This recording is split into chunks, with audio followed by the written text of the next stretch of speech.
Welcome back to Parenting Explained. I'm your host, Dr. Hammond. Today I have an expert, Ana Aluisy, who is here to talk about many different things to help you and your child at home, especially when it comes to parenting. So Ana Aluisy is a licensed mental health counselor. She's also a licensed marriage and family therapist who has a private practice in Tampa. She's been featured on the New York Post, ABC News, Telemundo, and a variety of other sources. So we are very happy to have you here as our expert today. Thank you for inviting me. Thank you for being here. So we want to really get started and talk about parenting styles. So a lot of times we've heard there are some parents that are too strict or they're too lenient or whatnot, but really how can a parent tell if their parenting style is a good fit for their child? Well, I would say the best telltale sign is like their child's behavior, right? Are they assertive? Are they self-confident? Are they achieve-oriented?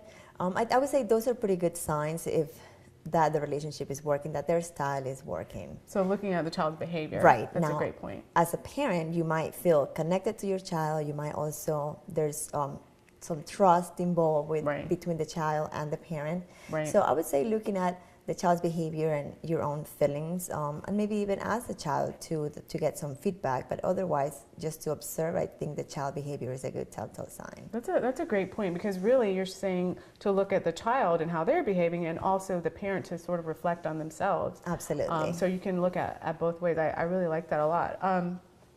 And you know, when we think about parenting, a lot of times we may say, well, I was raised a certain way and I have to do it this way.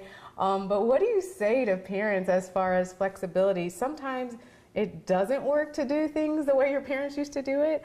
So what consequences does that have on a child when sometimes parents are not flexible and they don't really want to change something that's not working? Right. You know, I always think that sometimes we think about parenting as like we have to do the right thing. Right. And parenting is not about what's right or wrong. It's about what works and what doesn't work. That's so a if good point. It's not working, then why not consider trying something different? Right. I would say consequences to that would be increased aggression from the child or during the interaction, some hostility, low self-esteem, and maybe even some possible antisocial behaviors in the child.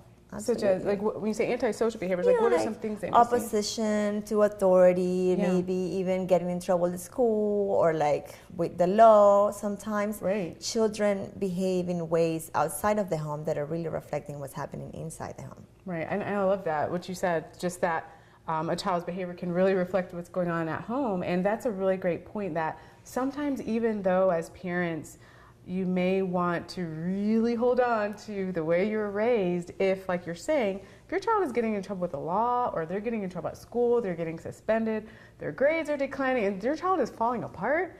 I mean, at that point, right, it's a good time to reflect. Let's do something about it. You know, maybe something is not working. Right. Yes. So what's your best advice to really help a parent also to understand their child's needs? Because what if, like you said, that child is acting out, some parents are just frustrated, like, I don't know what else to do. What are the steps that parents should take to help to really understand their child?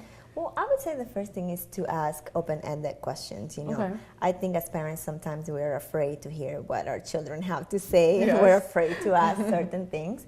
But knowledge is power, so knowing what's going on, knowing what they're thinking and how they're feeling can really give us some information, so then we can prepare and act in the way that's best for them and also for the family in general. And that's a great point. I mean, just as far as opening or asking the questions, like you said, because some kids, they'll come home and they're not the type of child to just say what happened in their day, right? So you're saying to check in with them, basically. Right, absolutely. It's important to know what's going on inside of them. We cannot see how they feel, right? So if we don't ask, we're only going to see what they're doing, and if what they're doing is something that we don't like, it's easy to interpret or assume something that might not be the case. It's still, we're not going to be finding out what's really going on. Right, right. Those are some great tips. So we will be back right after this to talk about more ways that you can help your child at home.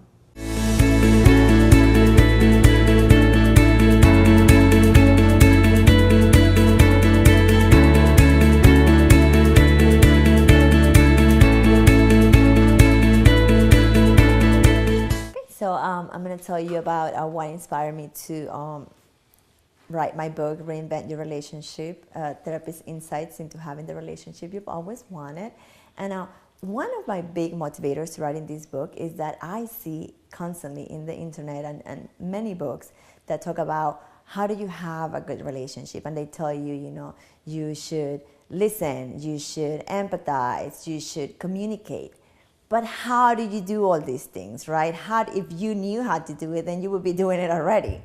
So what I try to do is to, as much as possible, explain why are these things important, where is the research behind it, and also give you step-by-step techniques of how to accomplish these very important aspects of interaction within our relationships. One thing that I think is really important, which I dedicate a whole book, one thing that I think is very important, and I made a whole chapter, is actually validation. Validation is something that we all want. We all want to be acknowledged and accepted, but it's very hard to actually accomplish that and give it to other people or receive it because we don't really learn or know how to validate others.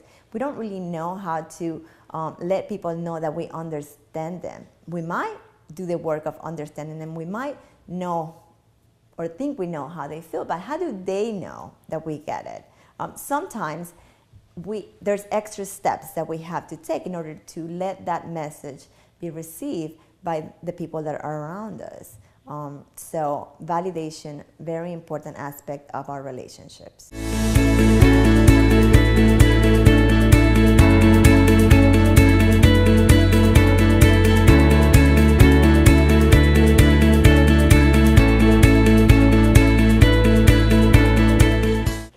Welcome back. We've been talking some about parenting styles and what to do and what parents may need to change, and really overall parenting can be tough. So can you share a positive story about maybe a parent and a child and how they can resolve a conflict that they may be experiencing at home? Sure. You know, and maybe I want to use an example of what do you do after you just got into a conflict, right? Like, yeah. let's do something about this conflict that we just had. So we just got into a screaming match about who was unloading the dishwasher. Right. So I think that it's really easy to be frustrated. You know, we're overstressed with work, the responsibilities at home, and parenting. It's all stressful. It's stress all around. Yes. But I also want you to remember that children are also stressed. So if we forget about that, yes. which is very easily to forget because we think children have really easy lives, right? So keep that in mind, that kids are also stressed.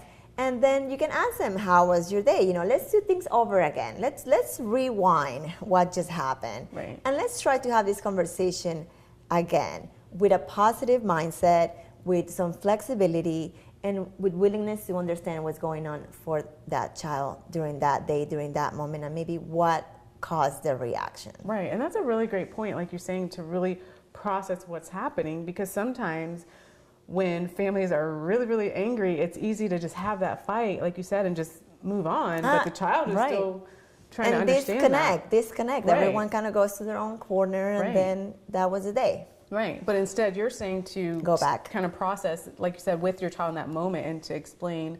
Can you maybe describe like what that would look like? So let's say there's a screaming match, somebody didn't want to unload the dishwasher, and then what can parents sort of say in that moment to just reflect on what just happened? And sure, I would say first take a minute to breathe and calm down, which is very important. That way you have this calm tone to the conversation, and then just ask, is it okay if we can talk about it, to make sure that the child is going to be receptive of your message. And then ask, is there any way that we can have this conversation again? I'd like to do over. I didn't mean to apologize. I think acknowledging that what we're doing that is causing this interaction to turn into a negative, it's very important, because then we're role modeling, right? Right. Acknowledging that our actions are affecting how we interact with each other, and that it's okay to make mistakes. Right. So saying I'm sorry to scream or slam the counter or whatever it was, I'd say is a great role model for the children to say, you know, everyone makes mistakes. Right, being a role model is important, as you mentioned. But sometimes I think in some families it could be whatever the family unit looks like, one particular parent might have a certain style, but the other parent may have a completely different style. Maybe polar opposites. So what do you say to those families, like where the couples are not on the same page when it comes to parenting? Right. I mean, this can get really complicated because this is actually a very common instance. I say focus on the objective. You know, most likely you both want the same outcome. You know, we both want our children to be happy and to be feel accepted, right? To achieve something, to have their own objectives. We want them overall to have a happy life, right? So focus on what you have in common and on what your objective is, and then be flexible with that. I'll say allow each parent to try what their style is and then focus on what works from those interactions. And that's a great point, to really focus on what works, as you were mentioning before, because to just take that compromise with your significant other and a parenting relationship is so important. And like you mentioned, also focusing on the objective, what you're trying to achieve, because there's different ways to get there. Absolutely. So you know, how you get there is not as important as it might seem like. Right. That's absolutely right. And you mentioned earlier about being a role model for children. So how can parents in their own communication really be a role model, whether they're communicating with their significant other, if there's a significant other in the house, or you know, in just their daily lives? How can they be role models for their child? I would say awareness is what's most important here, because many times we are not aware of how our own interactions with anybody, like you say, whether it's our partner, other family members, friends, just answering the phone, you know, to the telemarketer that call, how that is being observed by our children. You know, they are really looking at everything that we do. And even if we say that that is wrong, if we keep doing it, we're giving that contradictory message. That's absolutely so being aware of how you behave and how you speak to others, of how you listen to others, is really going to determine if your child is going to do so as well. If you are someone who listens, your child is going to be most likely someone who listens as well. Right. And that's really a great point, because like you said, even just picking up the phone, a lot of times if a telemarketer calls or something like that, and you're like, oh, Pat, and you're screaming and you're acting like that as a parent, your child is watching, and they don't even have to be in the same room, right? Right, They could be eavesdropping, Listen, they could be on the other line. Yeah, that's it. Or they're on the other line. So, I mean, what other tips would you have for parents, would you say, I mean, with this process of just dealing with the conflict at home? Maybe it's with a sibling, maybe it's with their significant other. What other tips do you have for parents? I would say focus on trying to listen and really understanding where the child is coming from, whether you agree or not. I think as parents, it's easy to minimize our child's feelings and maybe their reasoning, because you know they're not where we are yet. Right, so what they feel and what they think, it's important to them. So if we can recognize that and acknowledge that, we're going to be at a better place to have a conversation with them and help them get to more positive behaviors, and help them to understand, actually using their reasoning as an example of how something is going to benefit them or not, will be a really good way to get them to understand what we're trying to say. I really like that too. Like you said, to help them understand that you understand their reasoning. Right. Because children cannot reason like adults can. They just don't even have the brain capacity to do so. Absolutely. No, and you know, sometimes talking on their level, using their terms, their words, you know, maybe even using play to get them to understand something, just because they don't have the vocabulary. They don't. That's awesome. Some really great tips. So we will be back right after this to continue talking about how to help children to be emotionally healthy and happy.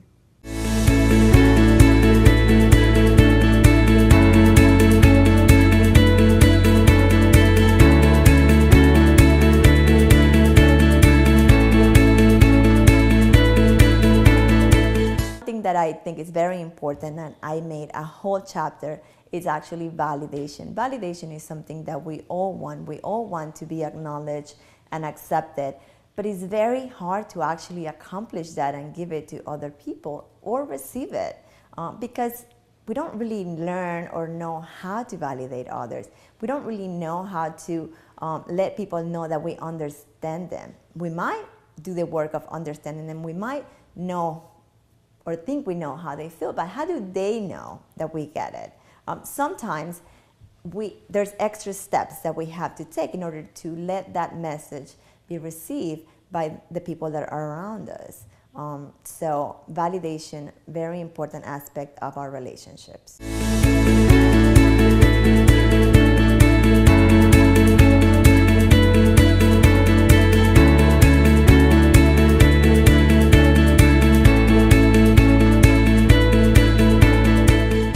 So welcome back. We've been talking a lot about how to successfully communicate with your family. We have our expert, Ana Aluisy, here with us today, giving us great, amazing tips. And really, as a family, it can be difficult sometimes when you can get into this cycle, whether it's verbal aggression or physical aggression or just a negative cycle of communicating where everyone's frustrated. How do you break that cycle so that you're not triggering your child and your child's triggering you and everyone's just unhappy and, upset in the household? How do you break that cycle? Absolutely. I think that everyone thinks about this cycle as this monster, right? It just comes into the house and it gets everyone in a negative mood. Right. But really a cycle, it's something that it takes two or more people to maintain, right? And it actually takes a lot of effort to be maintained because it requires people to constantly be reacting aggressively to each other, back to back to back. Very it's true. Exhausting. It's exhausting. So yes. if at least one person stops and does something different, nice. that cycle actually will change to a different cycle. So it only takes hopefully a more positive cycle. Right. It only takes one person to break the cycle, because to be aggressive and to continue to react in an aggressive way takes a lot of effort, physical and emotional, right? So if you're not getting anything back, you're gonna get tired. Yes. It will eventually stop. So one person is what it takes to change their reactions to break that cycle. And I really like that, what you mentioned, the one person, because let's say there's a family and there's 3 children and there's a parent or 2 and everyone's arguing, fighting. Instead of thinking all 5 people need to make changes, like you said, just one person making a change. One person can do the change difference. The whole family. Yeah, it changed the whole That's outcome. powerful. That's really powerful. And I love that, like just trying to break the cycle, of course. What do you say to parents so that they feel like they have tried everything at home? Like some parents say, I've tried this method and this method and this method, and I cannot break the cycle, or I cannot heal the family wounds that sometimes happen because of so much negative interactions. I think that we all get to that point that we've tried everything in our power and we just cannot succeed. And I think accepting that we need help is important, because we all need help. And seeking help is an extremely important step in order to break these patterns, because they're not going to stop by themselves. Right. Something or someone has to do something about it, right? Something has to change. So I'd say seeking help is really important, whether it is at school or with a counselor, a therapist. Family therapist is extremely effective on breaking these cycles or the conflict in the family. And I actually liked in this type of situations to involve the whole family, even though one person can influence the change. When everyone's working on something, it's going to have a more effective result and also a quicker result. Right. So, and that's a really great point too. So let's say a child is acting out at home or at school and having behavior issues, instead of only taking the child. Right. Instead of only taking the child, you're saying to take the family unit. Too, and this is actually a very common thing I see all the time. There's a problem child. Right. And the parents are like, okay, this kid needs, he needs to be fixed, and, send him to counseling. But really, the whole family is going to benefit from the counseling, because everyone can learn together, how do we deal with this? Also, a lot of times, like I was saying earlier, a child can be displaying something within the home. So to have everyone involved is really going to address whatever it is causing this child to be acting out. I like that. I like that so much. And you also are an author of a book. Tell us a little bit about your book. Sure. So my book is called Reinvent Your Relationship, a Therapist Insight to Having the Relationship You've Always Wanted. And I talk a lot about communication, and I have a whole chapter into why it's important to validate, how not to validate. Good. Because validation is such an important part of our relationships and our interactions. Right. And I think that's what we're all looking for, right? We all want to be acknowledged and accepted and validated. So I think it's something that we're not really talking about enough. You know, how do we validate? Where do we learn how to validate each other? It's not that much, right? We're not really learning that. So check it out, a whole chapter on validation. I'm all about validation. And I like that. That's a really great point. I do like the idea of validation because you're right. There's so many people, I mean, kids, families, parents, we all want to feel validated and accepted. But you have specifically said how that can be done. Right. So I love that. Step by step. Step by step, yes. Definitely we need a step-by-step method.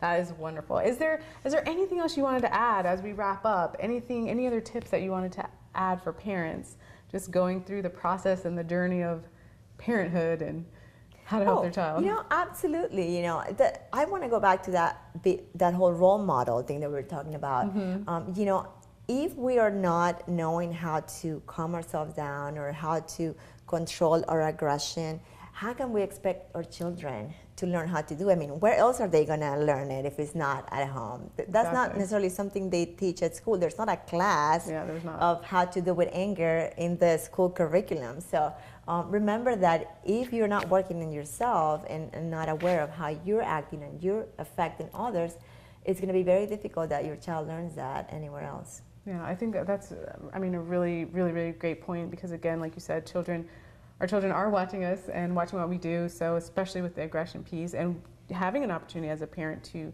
help your child at home is really important, even if they may learn other things at school. With regards to aggression, we can work through that at home. Absolutely. So thank you so much. I really appreciate having you today. To learn more about Ana Aluisy, please visit comegethelp.com. Thank you so much. Thank you for having me. Alrighty.